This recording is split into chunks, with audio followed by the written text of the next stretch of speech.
Hello viewers, welcome to Notes Hunting. In this video, I am going to explain some topics from the subject Introduction to C Programming for the Department of ECE and EEE. The subject code is OCS 752. Let me start from the first unit named Introduction. About C language, it was developed by Dennis Ritchie at AT&T Bell Laboratories in early 1970s. Today, this language is easily used on different types of computers and on different operating systems such as Unix, Linux, etc. C language is the basis for today's many high-level languages such as C++, Java, and so on. Now, let's see the structure of a C program. It contains documentation and preprocessor sections, declaration sections, main functions, and user-defined functions. The first section of C program is documentation section. It is also known as comment section. Here, we can provide the information about the process of the program, which will be useful for other programmers and for future use also. There are two types of comments used here. The first one is single line comment. In this type, double slash is used and is followed by comment in single line. The second type is multi-line comment.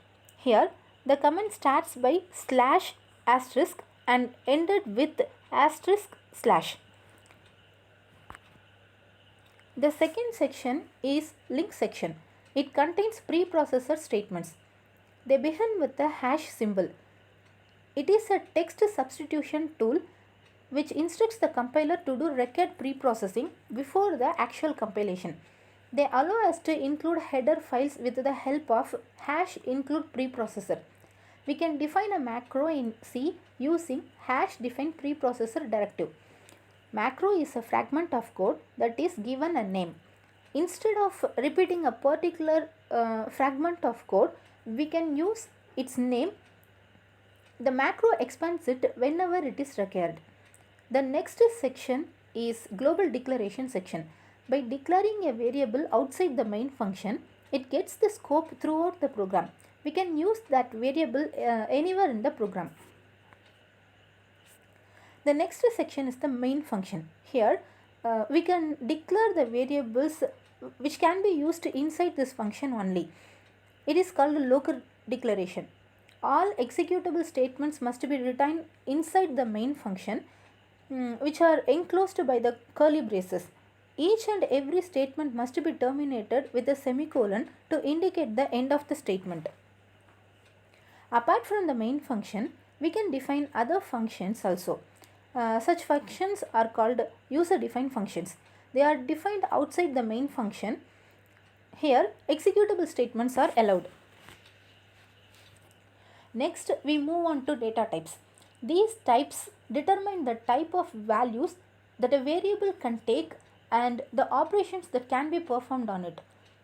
Type determines how much space this variable occupies in storage and how the bit pattern stored is interpreted. The basic data types of C languages are character, int, float, and double, in which they are used to store characters, integers, floating point numbers, and big floating point numbers respectively. Next, I am going to explain how to name the variables. To name a variable, identifiers are used. They are the names which are given to the variables used in the program execution. It can be a sequence of letters, numerals, and underscores also. While naming identifiers, some rules should be followed. No special characters are used, but we can use underscore symbol here. While using underscore, no two successive underscores are allowed. Keywords must be avoided. Remember that identifiers are case sensitive. So, lowercase identifiers are always not equal to higher case identifiers, even though they contain exactly the same name. Identifiers must always begin with a letter. The size of the identifier should not exceed 31 characters.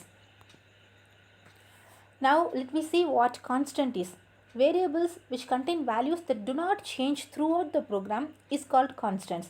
They defines the fixed values. the value of pi, gravitational force, and charge of an electron are some examples of constants.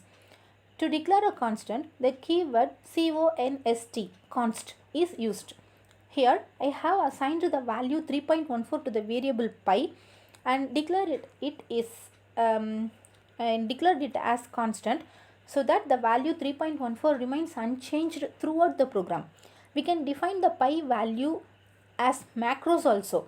It must be provided in the linking section outside the main function using hash define pi 3.14 as a statement. Here we are going to know what variable is. It is a meaningful name given to the storage location in the memory of a computer. It gives the address of the memory where the data is stored. To declare a variable, we must use data types to tell what type of data the variable is going to hold. For example, if a variable a is going to store integer value, then it must be declared as int a. To initialize the variable, the value for the variable is assigned along with the declaration itself. Here I am going to assign the value 35 to variable a.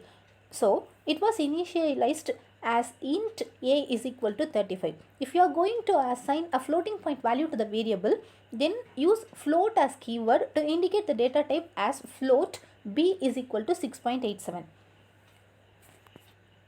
Remember, while naming the identifiers, we should not use keywords, which is one of the rule there. So let me see what a keyword is in C language. It is a sequence of characters which is defined with a fixed meaning. Shown here are some of the list of keywords used in C languages.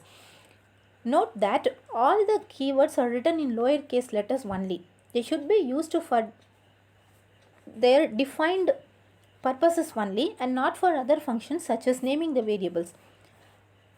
I think from this video you can gain some knowledge about the basic elements of the C languages. If you like this video, kindly give a like and subscribe our channel. Don't forget to press the bell icon to get the notifications regarding our latest uploads. If you need any videos related to the topics from the subject of engineering chemistry, environmental science and engineering, and computer science and engineering, kindly do comment us. Thank you for watching. Bye.